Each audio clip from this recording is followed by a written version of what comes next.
Muy buenas, estimados estudiantes. Espero que se encuentren bien. En este nuevo video les hablaré sobre el condicionamiento operante. Sin más preámbulos, comencemos. El principal autor, quien desarrolló el enfoque del condicionamiento operante, fue Skinner, quien fue un estadounidense y que en su infancia se caracterizó por el afán o el hobby de construir, lo cual más adelante en su vida lo ayudaría para el desarrollo de muchos de sus experimentos. Inicialmente, Skinner iba a ser escritor, estaba enfocado en desarrollar su carrera literaria. No obstante, al no tener éxito y no conseguir un tema de que escribir, siguió estudiando. Iba a toparse con los libros de Pavlov y de Watson, lo cual hizo que quisiera cambiar de la carrera literaria a la carrera de la psicología. Y esta es una de las frases que él menciona con respecto a eso. Un escritor puede representar la conducta humana de manera puntual, pero no por ello la entiende. Yo seguí interesado en la conducta humana, pero el método literario me había decepcionado. Debía probar con el científico. La teoría del comportamiento propuesta por Skinner, simple en cuanto a concepto, se funda en miles de horas de investigación bien controlada. La idea principal es que la conducta es controlada por sus consecuencias, es decir, por lo que sucede después. Podemos ver que dentro del conductismo, la propuesta teórica es sencilla, es muy básica, pero está fundamentada en muchas horas de experimentos y en muchas investigaciones, lo cual llegaron a comprobar las diferentes conclusiones que ellos tienen de lo que es la conducta humana, el aprendizaje y la personalidad.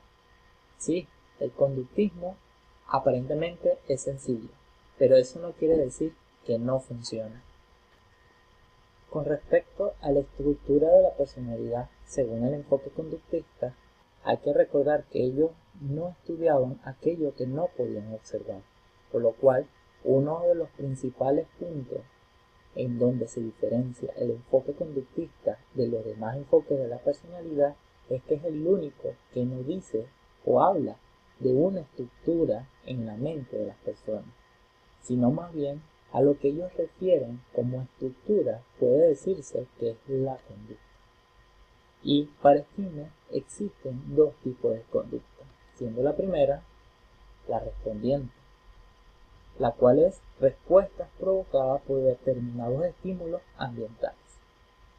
En pocas palabras, respuestas reflejo. Por ejemplo, como ven en la foto, que un médico le golpea la rodilla a un niño, el reflejo hará que él sacuda o dé una patada con la otra pierna. Reflejos tales como lo que produce la luz con las pupilas o la oscuridad. El segundo tipo de conducta explicado por Skinner son las conductas operantes, las cuales son conducta emitida de forma espontánea o voluntaria que actúa sobre el entorno a efecto de cambiarlo. La diferencia de la operante con la respondiente es que la operante es una conducta hecha para modificar el entorno del individuo, mientras que la respondiente es una conducta reflejo. El condicionamiento operante viene siendo definido de la siguiente manera. El organismo actúa sobre el entorno para producir un efecto concreto. El condicionamiento operante modifica la frecuencia de una respuesta o la probabilidad de que ésta se produzca.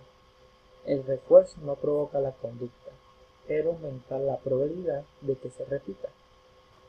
Dentro del condicionamiento operante existe un aparato muy famoso, que es la caja de Skinner, la cual era el mecanismo donde Skinner realizaba los experimentos con animales. Esta caja iba variando dependiendo del tipo de animal con el cual iba a experimentar.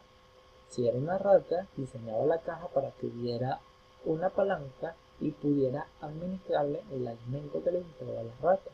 Si era una paloma, diseñaba la máquina para que pudiera albergar una paloma y le colocaba un disco para que ella pudiera presionar y de esa manera adquirir el alimento. Skinner llegó a ser todo un experto al amaestrar diversos animales. Un ejemplo de ello es que incluso llegó a enseñarle a un par de palomas a jugar ping-pong. Aquí les muestro un breve video de Skinner explicando esa situación. The two pigeons are at either end of a small ping-pong table. One pigeon pecks the ball as it comes toward him and knocks it toward the other pigeon. The other pigeon pecks the ball back across the table. If it goes past one pigeon, the other pigeon can eat, and if it goes the other way, the other pigeon eats. So that there is it's a real game. The pigeon is reinforced for a cross-court shot if that is what gets the ball past his opponent.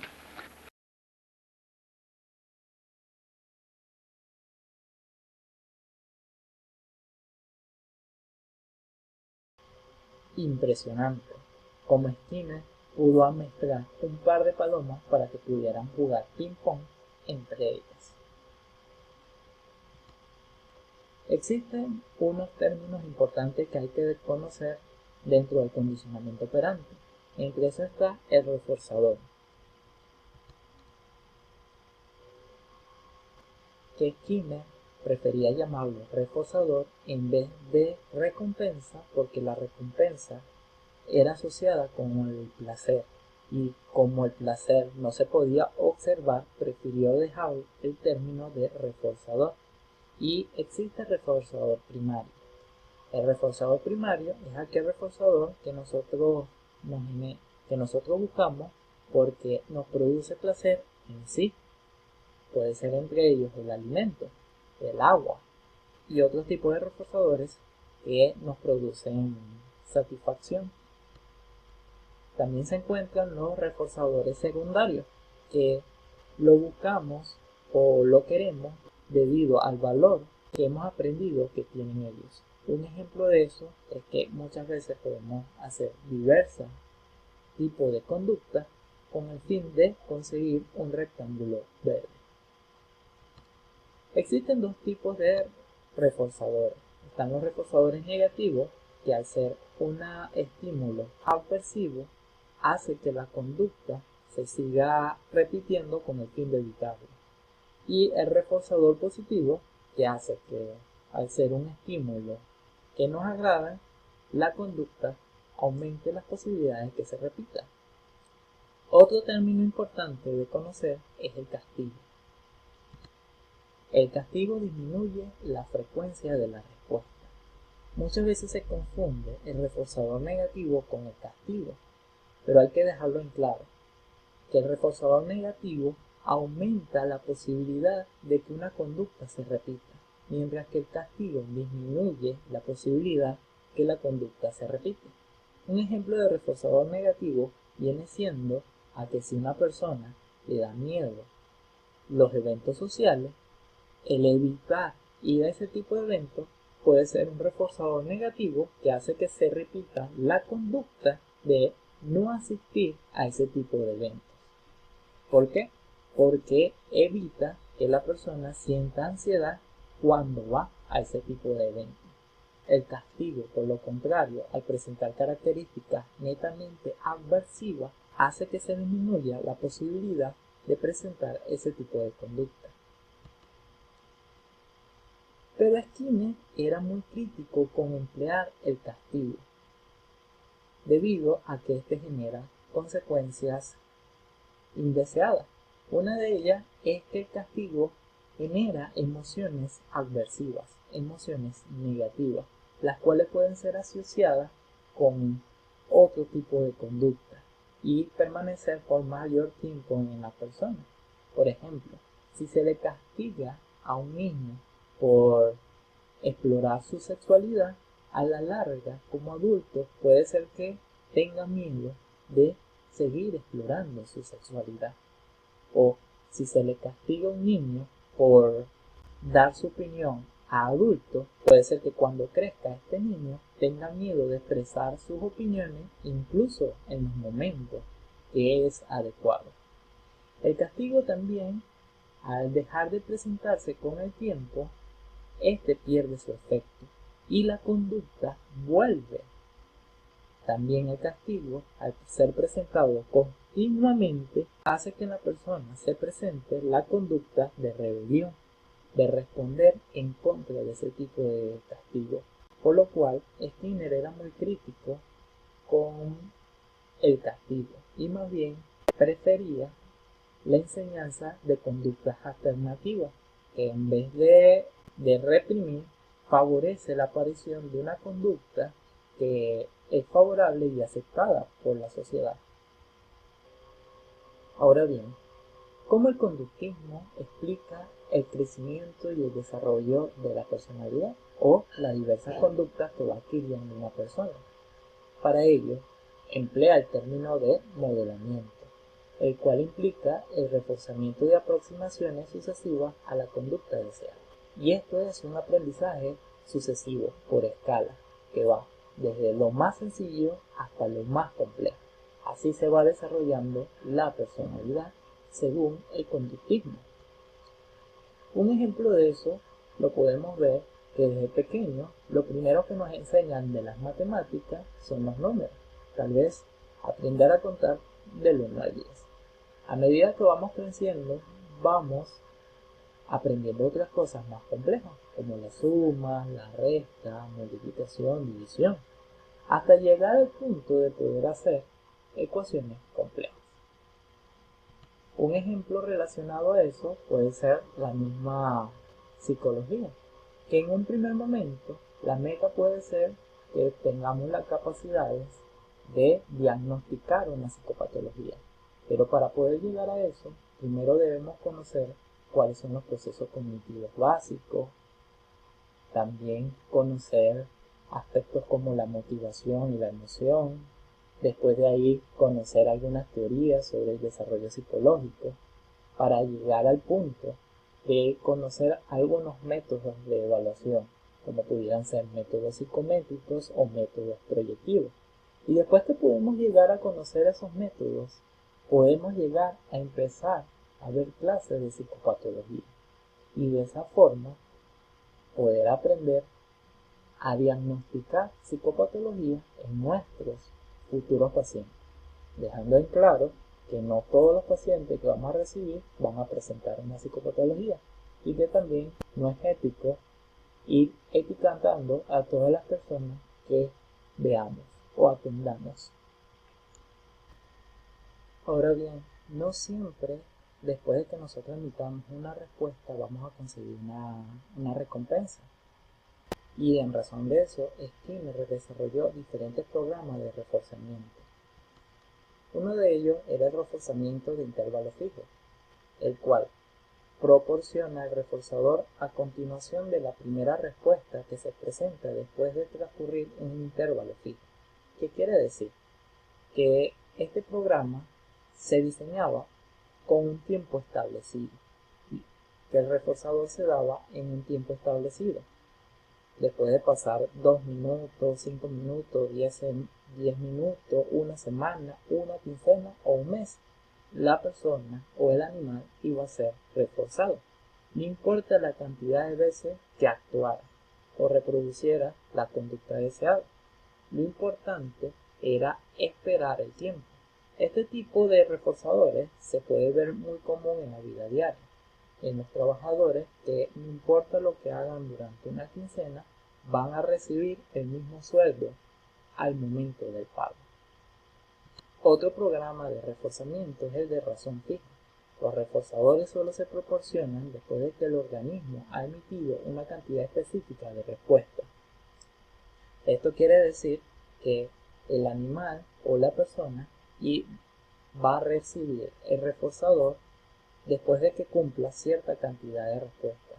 Esta puede ser cada vez que haga una conducta o cada vez que repita esa conducta después de una cantidad de veces indefinida. Un ejemplo de eso viene siendo aquellos trabajos que ganan o pagan según por comisión, que el empleado debe vender cierta cantidad de productos para poder conseguir una meta y así recibir la recompensa. Otro programa viene siendo el de el intervalo variable. Los reforzadores se proporcionan con un criterio variable. No hay un tiempo fijo. Le puede conseguir el primer reforzador a pasar 5 minutos, un día, una semana y luego el siguiente a la hora, al minuto o a la semana. El tiempo es completamente variable. Un ejemplo de eso es el pescador, que puede reproducir diversas conductas con el fin de conseguir obtener un pez, pero al final el tiempo que transcurrirá para conseguir un pez u otro va a ser completamente variable. Y el último programa es el de razón variable. Se basa en un número promedio de respuesta entre los reforzadores, pero el promedio puede ser muy variable. Esto quiere decir que la recompensa puede obtenerse después de la primera vez, después de que la persona haya hecho 10 respuestas. Y la siguiente vez, después de que la persona haya hecho 100 respuestas. Y la siguiente vez, después de que la persona haya hecho 3 respuestas. Y la siguiente vez, que la persona haya hecho 57 respuestas. Esto es completamente variable. Y un ejemplo de eso son las máquinas tragamonedas, que la persona puede durar repitiendo la conducta una y otra vez, pero no hay una cantidad determinada de conducta para obtener la recompensa. Y este tipo de programas son las que ocasionan el aprendizaje más prolongado. ¿Por qué? Ustedes se preguntarán. Es que al ser tan variable, la recompensa hace que la persona siga repitiendo una y otra vez hasta poder conseguirlo.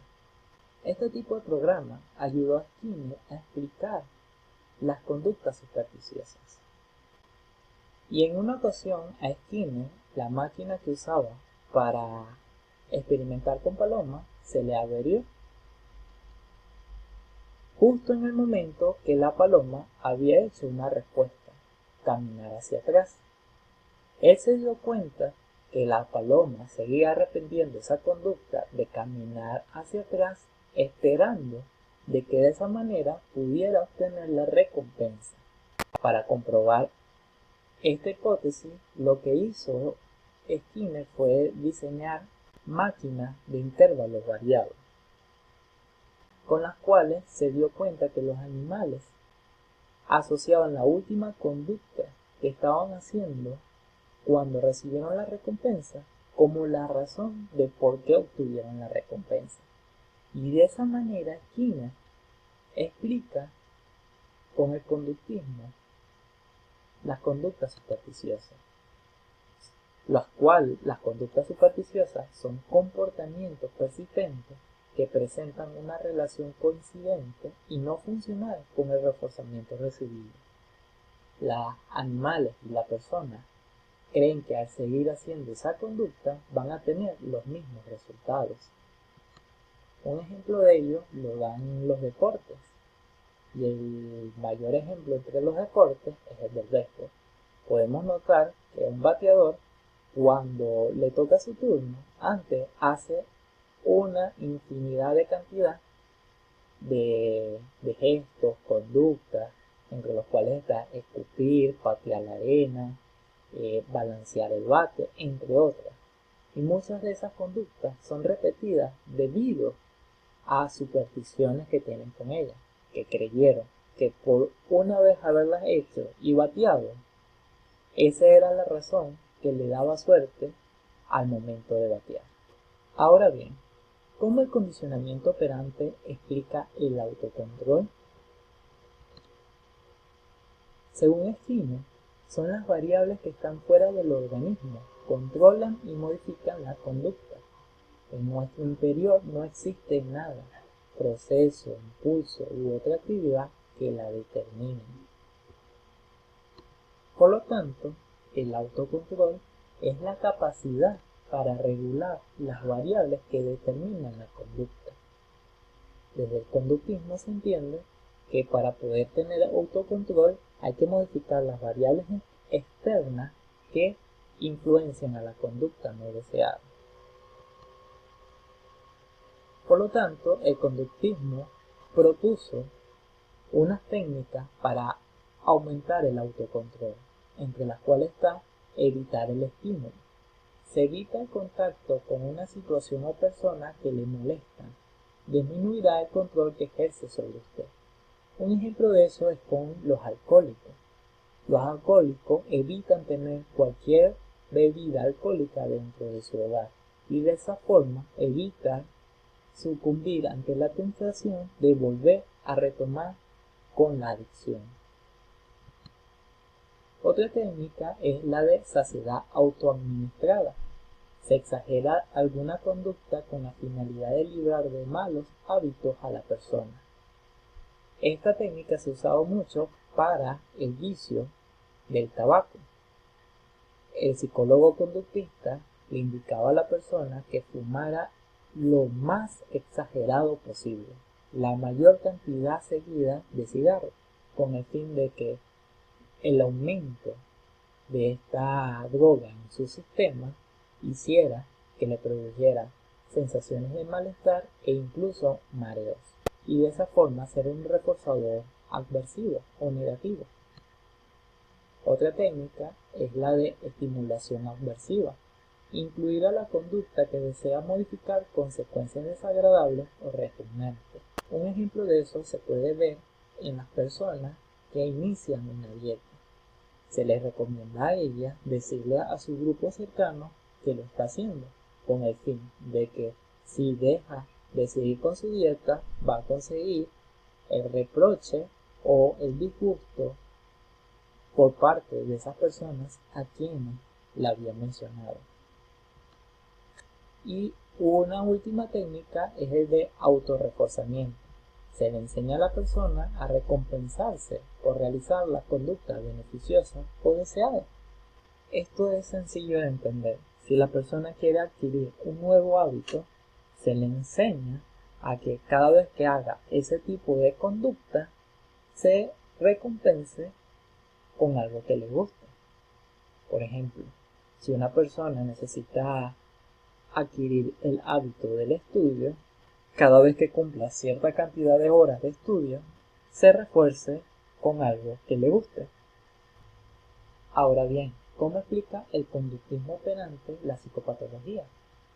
La patología conductual no es una enfermedad. En lugar de eso, es un patrón de respuestas aprendido de acuerdo a los mismos principios de conducta como todo patrón de respuesta. O sea, que el conductismo operante indica evaluar cómo la persona aprendió esa conducta no deseada o no adaptada. Una de esas maneras pudo haber sido a través de una respuesta inadaptada, que la persona adquirió ese hábito porque la reforzaron de manera inapropiada. Un ejemplo de eso son los niños que hacen muchos berrinches, debido a que ellos aprendieron esa conducta porque los padres reforzaron a través de su atención cada vez que el niño lloraba. No responde apropiadamente a un estímulo. La psicopatología o la inadaptación de la persona puede ser porque no capta el estímulo de manera adecuada. Y un ejemplo de ello puede ser aquellos niños que tengan problemas con las matemáticas o con la escritura. Puede ser que tengan problemas o visuales o auditivos, que en el momento de la clase, mientras se lo explicaban, pudo haber adquirido la información de manera inapropiada. Por ejemplo, debido a problemas visuales, creyó haber visto un 3 en vez de un 2 y creyó que 2 más 3 es igual a 4, lo cual es erróneo. Y el déficit conductual. Muchas veces algunas personas, por algún deterioro cognitivo o un déficit cognitivo, se le puede dificultar aprender otras conductas de manera adecuada. Cambio conductual. Arthur Stark fue un psicólogo estadounidense especializado en el enfoque conductista, quien diseñó unas técnicas basadas en el condicionamiento operante, técnicas muy famosas, entre las cuales está la economía de ficha, que seguro algunos de ustedes habrán escuchado. La economía de ficha viene siendo como el registro del cumplimiento de una conducta deseada por una persona. Por ejemplo, deseamos que el niño adquiera el hábito de tender la cama, poner la mesa, estudiar, lavarse las manos y cepillarse los dientes. Entonces, cada vez que lo haga, lo agendamos en una agenda como esta que lo hizo. Por ejemplo, si el día lunes tendió la cama, se le coloca una estrella o una ficha en ese día. Y así sucesivamente con las otras conductas. Y después de obtener cierta cantidad de fichas, tiene una recompensa, la cual puede ser negociada con el niño. Este tipo de técnica es usada en ambientes, en hospitales psiquiátricos y en clínicas de rehabilitación de la adicción, donde se diseñan agendas de este tipo con diferentes tipos de conducta que se desea que la persona adquiera. Y a medida que va consiguiendo cierta cantidad de fichas, las puede ir cambiando por beneficios. Llámese un postre, más horas de descanso, poder ver la televisión o incluso que se le permita una salida supervisada. Otra técnica propuesta por este psicólogo fue el de tiempo fuera. Y lo interesante que él la practicó primeramente con sus hijos. Recuérdense que, como se postula desde el conductismo, que es en sí el ambiente que está estimulando de manera inadecuada a la persona y por eso la persona tiene unas conductas inapropiadas. Entonces, tiempo fuera propone de que si la persona se saca de ese ambiente, podrá regularse para poder adaptar o encarrilar la conducta. Y eso es lo que pasa con el tiempo fuera. Se le dice al niño que está comportándose de una manera inadecuada, que salga de ese lugar, tome un tiempo en otro espacio y cuando se haya calmado, regulado, regrese a la habitación. Esto ha sido todo por este video y acá les dejo las referencias usadas para la construcción del mismo.